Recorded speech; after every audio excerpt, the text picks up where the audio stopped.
Hey, welcome back to another Marvel Cinematic Saturday. This weekend, was Captain America the Winter Soldier, uh, which most people do rank as one of the better Marvel movies, and it is definitely a good one. Uh, Kind of nice that it opens with on Sam Wilson, introducing him into it. Uh, Kinda not a fan of them making him a ex-soldier. In the comics, he was a social worker. Um, no military background or anything like that. I get why they made him a soldier here in order to justify him having the flight suit and the combat experience and everything.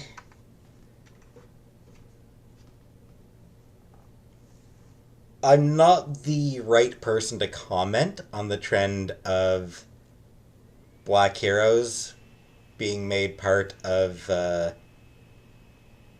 military and police systems, being made part of the systems that exploit them. Uh, but there are plenty of people out there who are uh, the right people to talk about that and who've talked about it. But like I said, I prefer him as a social worker. On a side note, Falcon was created by Stan Lee and Gene Colan uh, in 1969. He was introduced. Uh, he's actually the first African American superhero in mainstream comics, which was you know, pretty neat. It's Gene Colan's idea to introduce a black superhero, an African American superhero, into Captain America, and Stanley happy to go along with that. Uh, he was definitely like his introduction was definitely intended as a political statement, the kind of political statement that people today, that certain fanboys today always like to complain about. That was Sam Wilson's. That was what led to Falcon being created. Uh, yeah, he was introduced as a social worker and also a falconer. He has a pet falcon, Red Wing, um, that he has. He later developed a mental connection with Red Wing, which is weird. Um, Also, there's Steve Englehart at one point retconned Falcon as a former pimp and gangster who was changed by the Cosmic Cube to make him Captain America's perfect partner. And yeah, we don't talk about that. We don't talk about Snap Wilson. Anyway, yeah, Falcon spent a long time as Cap's partner, not sidekick, partner. The book actually started going by Captain America and Falcon for a good few years, um, and yeah, it was really good. I really they are such a good pairing. Still, even today, like they are. It's always great watching them interact because they have such a good friendship. It's such a well written friendship between them. Um, but anyway, uh, yeah. The moment in the movie where kicking right off by having Steve and Falcon or Steve and Sam meet and talk and become friends. Also during that conversation, I like when Steve is talking about sort of the positives of the current era, and no polio is good. Just like no polio's good, and yeah, that is definitely a positive. Vaccines are vaccines are pretty great, aren't they? Yeah, vaccines wiped out polio and a few other viruses, diseases that basically just don't exist anymore because of vaccines. Vaccines are great. Uh, Also, end of the scene. Nice little, very, very brief bit of flirting between Sam and Natasha. And I like that flirting. I like the idea of them being friends who flirt with each other. No real intentions there. Like, no, nothing where they actually intend to get together. But as friends who just flirt with each other, I think there was good potential there. Um, the attack on the hijacked boat, very fun. Batroc, but not Batroc. He's not really Batroc. He's not Batroc Zilliber. I love goofy, fun comics Batroc. He's so much better. Like, comics Batroc is just the best because he's just having such a good time. He's always having such a good time, and he's just so charming, and you can't help but love the guy, even as he speaks in that just ridiculously exaggerated French accent that nobody actually speaks with. Man, I wish we'd gotten to see that version of Batroc. It just would have been so much more fun. Uh, on a side note, the Captain America's acrobatic fighting style in this movie um, actually came about because of the video game tie-in to or the video game adaptation of the first Captain America movie. I think I talked about this when I was talking about the first Captain America movie. But yeah, his fighting style in that movie is just straight up brawling. Um, Here, he's very athletic, lots of a lot of jumps and flips and throws and just really acrobatic. And what happened is the video game adaptation of First Avenger was terrible. Terrible video game. But the combat style was ripped off from Batman Arkham Asylum. And when Chris Evans saw the gameplay from the first Avenger video game, he ended up going to Marvel Studios, going to the producers and saying, "Hey, why can't I fight like that in the movies?" So that led to him being immensely more entertaining to watch fight in the movies, because the fights are so much better here than in the first Avenger. There's some fantastic fight sequences in this movie. Uh, Also in the boat, we see Jasper Sitwell, who I think might have actually been introduced in Thor, the first Thor movie, but he gets a bit more of a role in this one. In the comics, Jasper Sitwell was introduced, I think, in the very first issue of.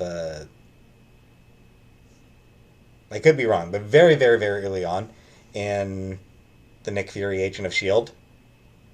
Series, or whatever series it was that spun off from Strange Tales, or whatever it was that Nick Fury's own comic span off from. So yeah, he's introduced there as like a rookie S.H.I.E.L.D. agent who was just super enthusiastic, um, almost obnoxiously so. Uh, you know, tossing out slogans left and right and quoting book and verse of rule of manuals and just the most enthusiastic shield agent ever.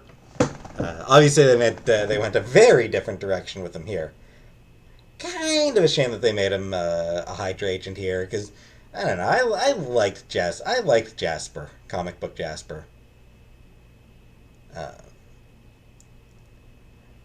I will say that making him a Hydra agent for the movie, yeah, definitely going to be something that comes as a surprise to people who know him from the comics. It's not something that they would expect because in the comics he is just such an absolute die-hard Shield agent.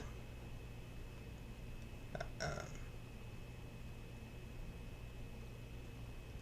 we get the introduction and also later on destruction of the Triskelion, which comes from the Ultimates, the Ultimate Universe comics, specifically comic The Ultimates, which was definitely a major aesthetic inspiration for uh, the MCU. Um, I wouldn't say so much thematic inspiration.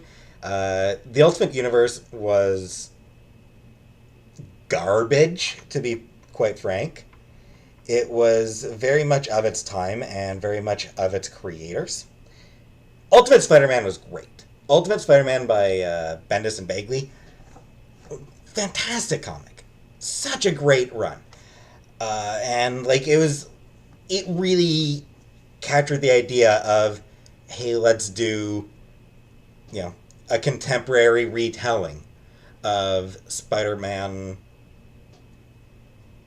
of Spider-Man's origins and his stories. Ultimates by Mark Millar and Brian Hitch. It just decided that, contemporary meant, dark and gritty and friggin' stupid edgelord bullshit. Mark Millar has done so much garbage, so much trash comics, because he has this idea that, doing a more mature comic means going edgelord. Like his Ultimates run, he had a cannibalistic Hulk. He had Hank Pym beat Jenna Van Dyne. He had, is just so much terrible edge lord 13-year-old mentality nonsense. I was not impressed with Ultimates at all. Not in the slightest. I just found it so stupid. Just absolutely lacking in any sense of taste. It's just, ugh. So, but the MCU, like I said, did take a lot of aesthetic inspiration from it. A lot of the costume designs are more akin to the Ultimate versions than the right mainstream versions. The Triskelion comes from the Ultimate comics. I mentioned in my video about the Avengers, the Chitauri, they come from the Ultimate comics. There's a lot that they drew from the Ultimate comics, but it's only visually, which is good, because adapting a story where a naked Hulk is smashing up New York uh, so that he can find and kill Freddie Prinze Jr. because Freddie Prinze Jr. is on a date with Betty Ross. Yeah, that wouldn't have made for $1 billion movie. I don't think. Call me crazy, but I'm pretty sure that wouldn't have made $1 billion. Like I said, Mark Millar has no sense of taste or sense.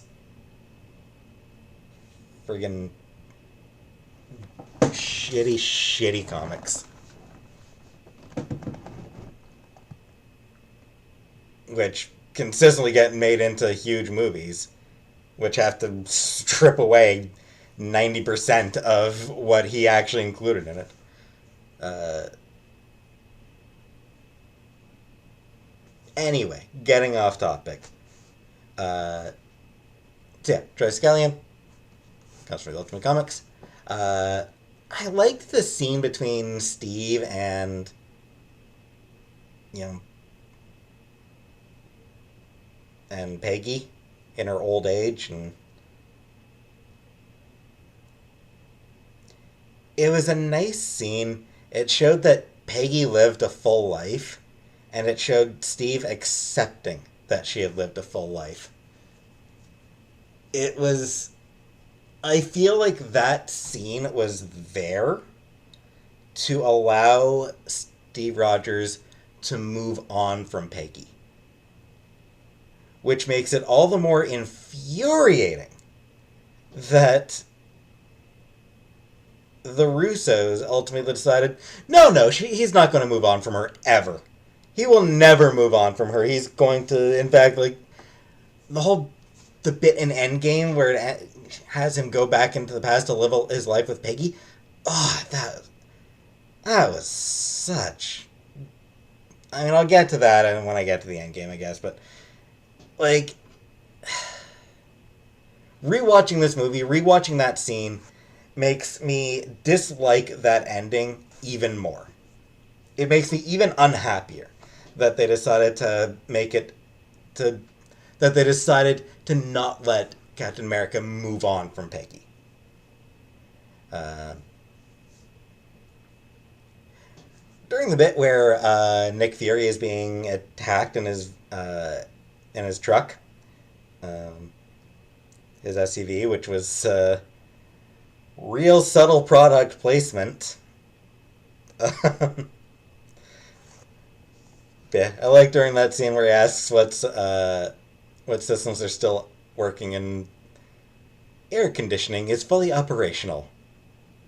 You know, you gotta have the important things working, right? Air conditioning, it's a pretty vital system in a car. Because it gets pretty hot sometimes. Um, we got Agent 13 in there. She, much like, she actually, she actually debuted, I believe, in the same comic, the same issue as Batroc. I'm pretty sure they debuted actually in the same issue uh, of Captain America during the time when Kirby and Lee were making the Captain America comic. Um,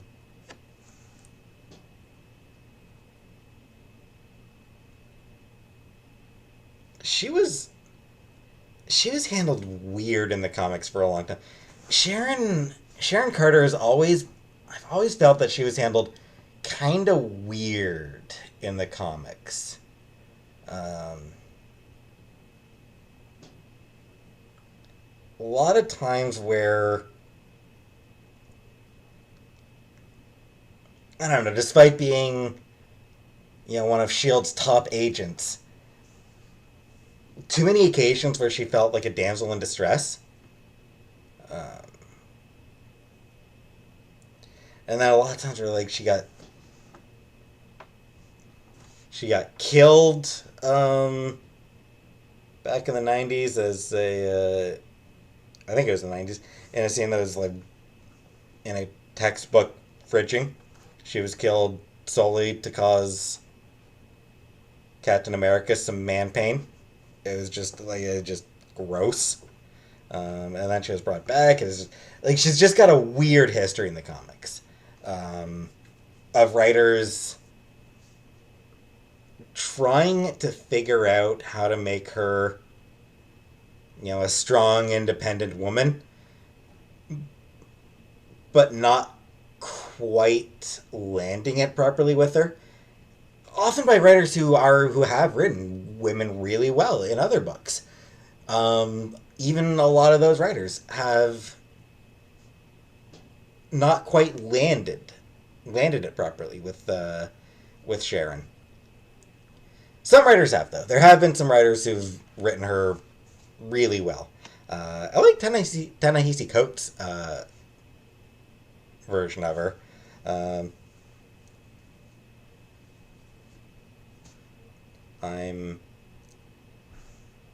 I've only sort of just started reading Ed. I think. Have I started reading Ed Brubaker's? Yeah, I think I've just started reading Ed Brubaker's Captain America run. Yes, I have just started reading it, and he wrote so far. I like how he's written her so far in what I've read. Speaking of Ed Brubaker, Winter Soldier comes from his run. I suppose I should talk about that in a couple more minutes.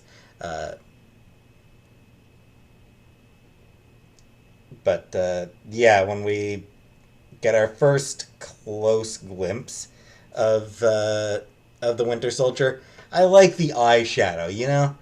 Great eyeshadow job, Winter Soldier. Like, really good. Really went hard on it.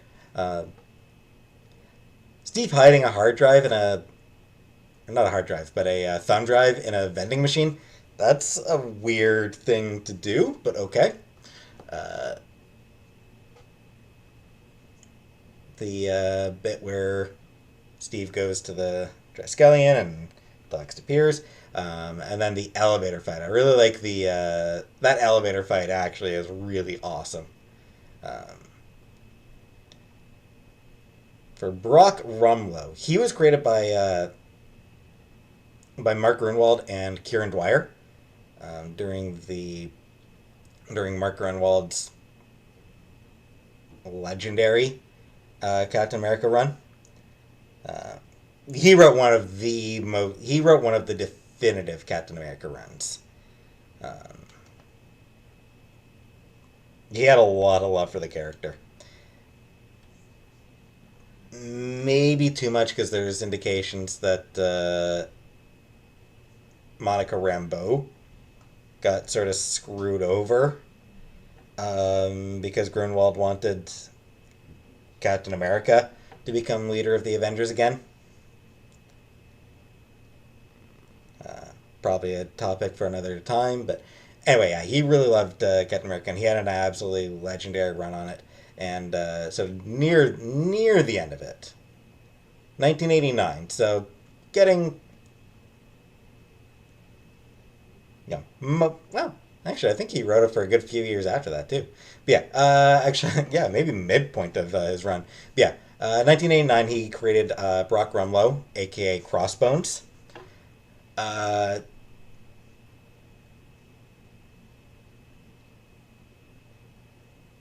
Crossbones was a white supremacist. There's no getting around it. The character is a white supremacist. He pals around with Red Skull, who is an actual Nazi. Like, he follows Red Skull. I believe it's been a bit since I read the early comics where Crossbones appeared. Started off. But I believe he may have made some comments around early on that, pretty strongly indicated that he was a white supremacist. Yeah, he is. So, he's a character that I hate. I honestly just hate Crossbones as a character because he's a white supremacist, and I just do not like them as, I don't even like seeing them as antagonists in comics. especially when it's especially because so often it's weird. So often, you know, Nazis and white supremacists and other and characters like that, they get beat up by white heroes. Like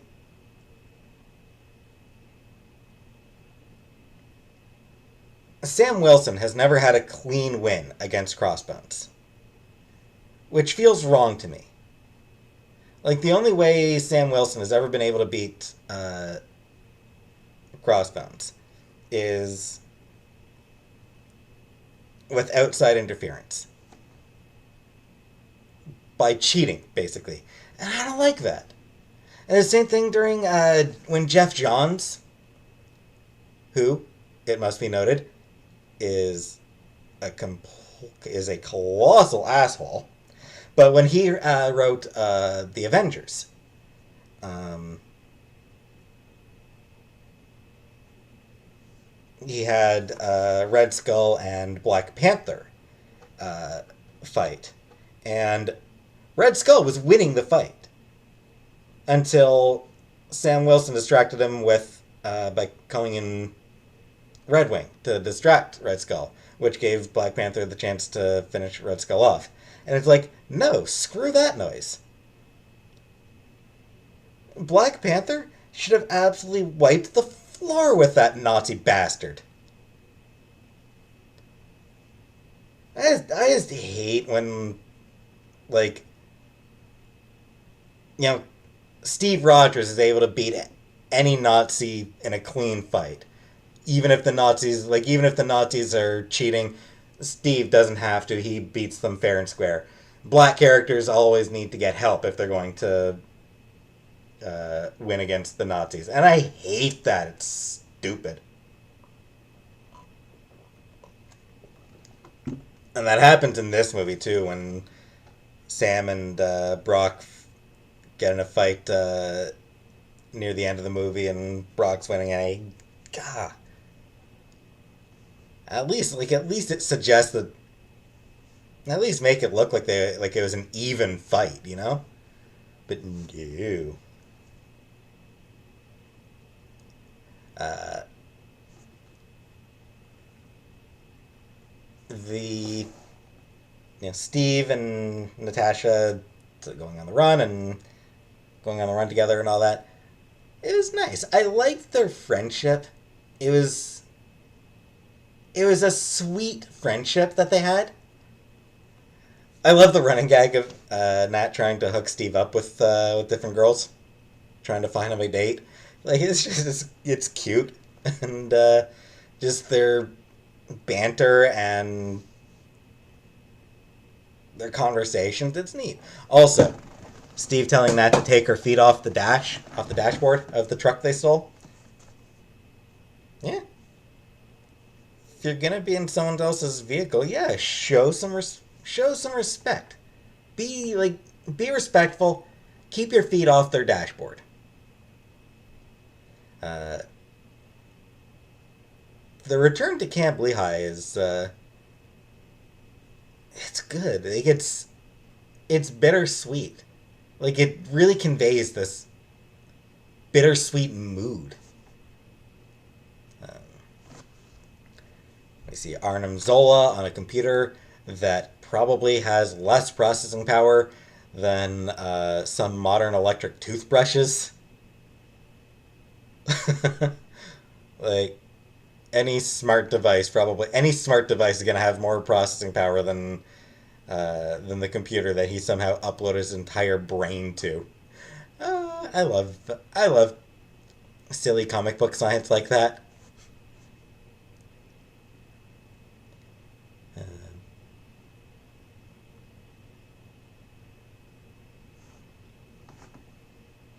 We get the Stephen Strange reference when Jasper is talking about threats to Hydra.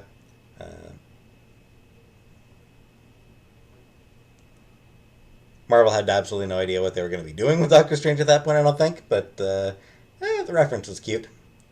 The big fight in traffic was really good. Long fight, but really good. Um, and showed got to show both Steve and Natasha's their skills and determination. Um, it was good.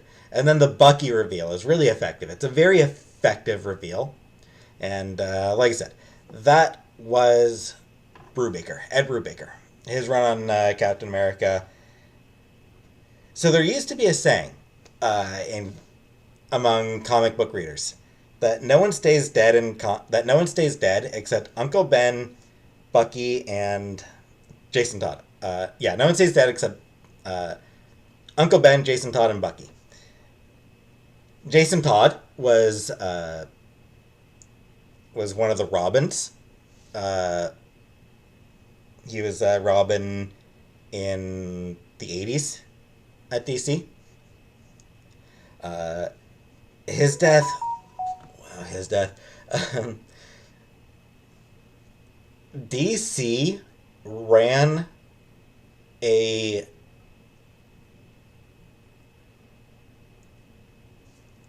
marketing stunt where people would call in to one of two numbers to determine if Jason Todd would live or die. Like, of all the marketing stunts, that is wild. That is a wild marketing stunt. And there's actually some. It's actually speculated that DC had never. That DC didn't really care which way it was going to go. They had already decided to kill off Jason Todd. So he got beaten to death by Joker. Uh, and yeah, he stayed dead for a while. Um, Uncle Ben, of course, Spider Man's Uncle Ben.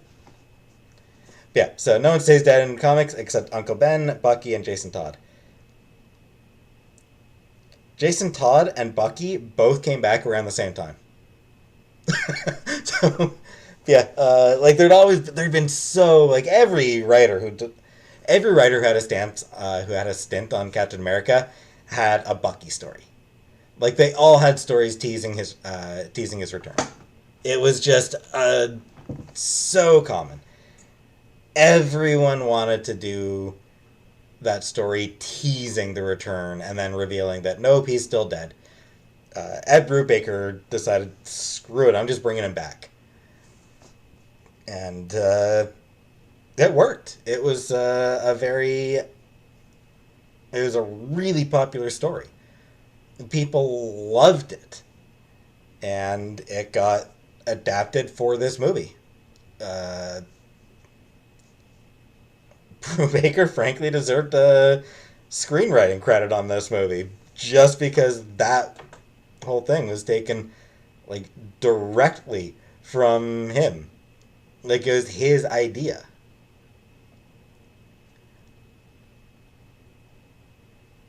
Um,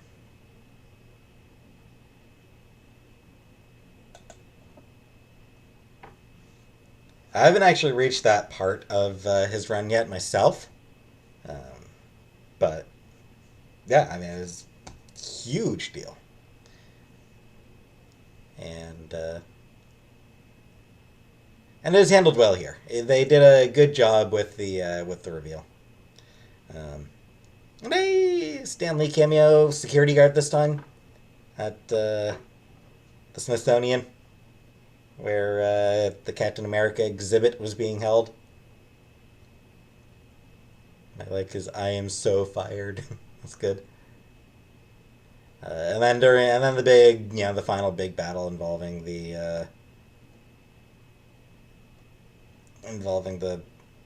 helicarriers and all that, and Steve finally getting through to Bucky. Very nice, very good scene. Uh,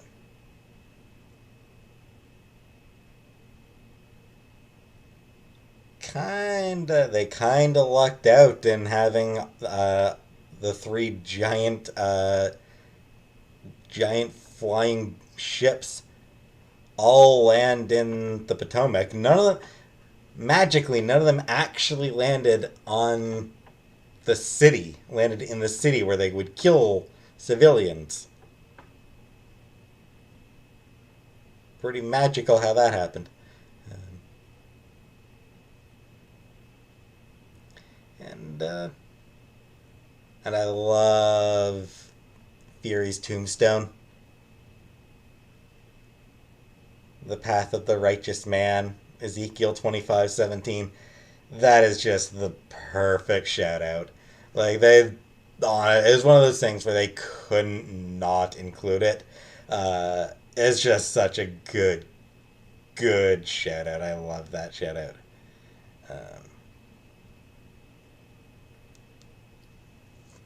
Yeah, it's a good movie. It's absolutely a blast. Um,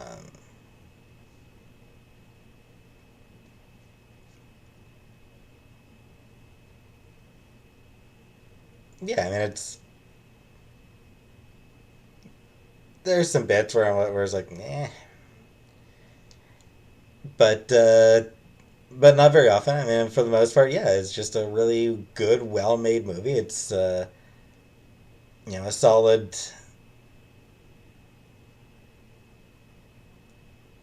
solid spy thriller in the superhero um, genre, and yeah, they took a fantastic story and adapted it really well. Um, some great performances all around.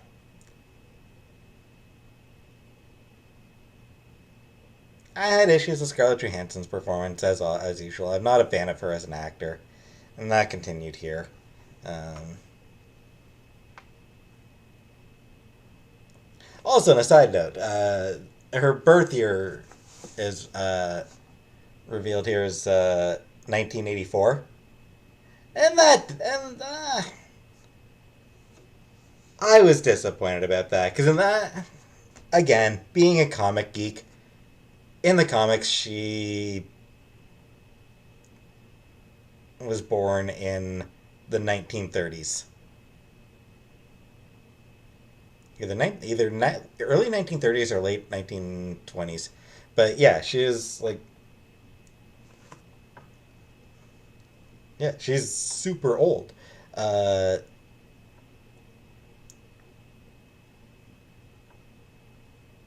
yeah, she was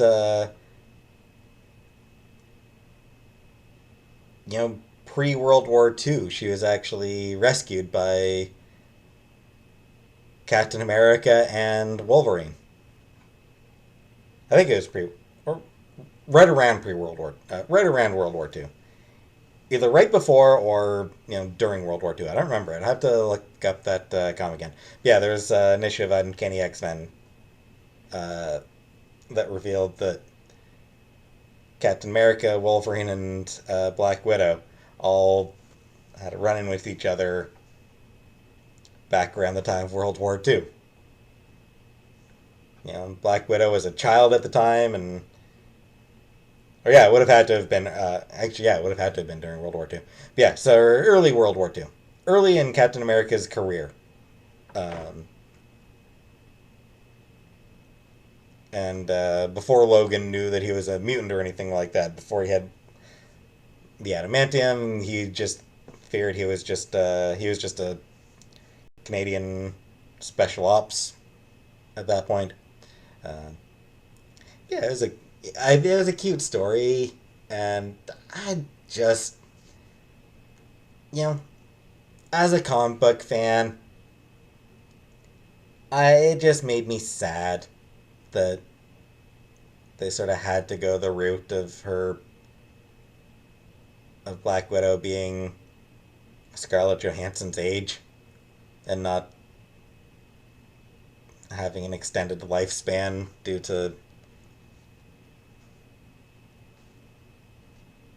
you know due to magical serums.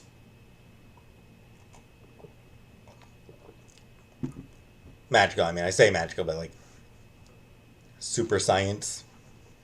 Super. Yeah.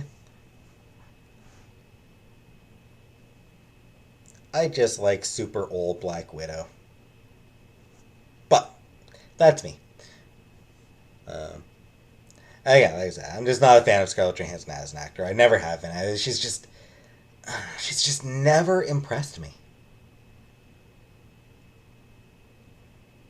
I've never seen a Scarlett Johansson performance and thought, yes, she was the best one for the role, or she was the best one for this role. It always feels like someone else would have done a better job. Um, if I'm not mistaken, was I believe Emily Blunt. I believe was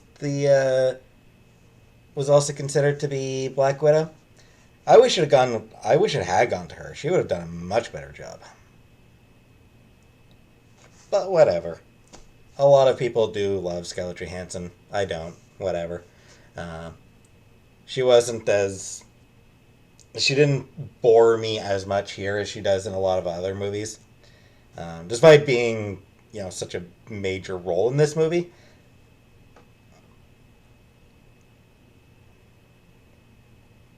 I guess because she got a lot of fun dialogue. But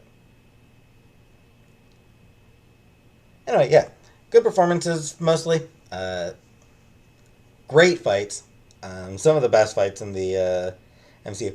I really like. I'll be honest. I prefer the fights that are more grounded over the big sci-fi extravaganza battles. Uh, so yeah, so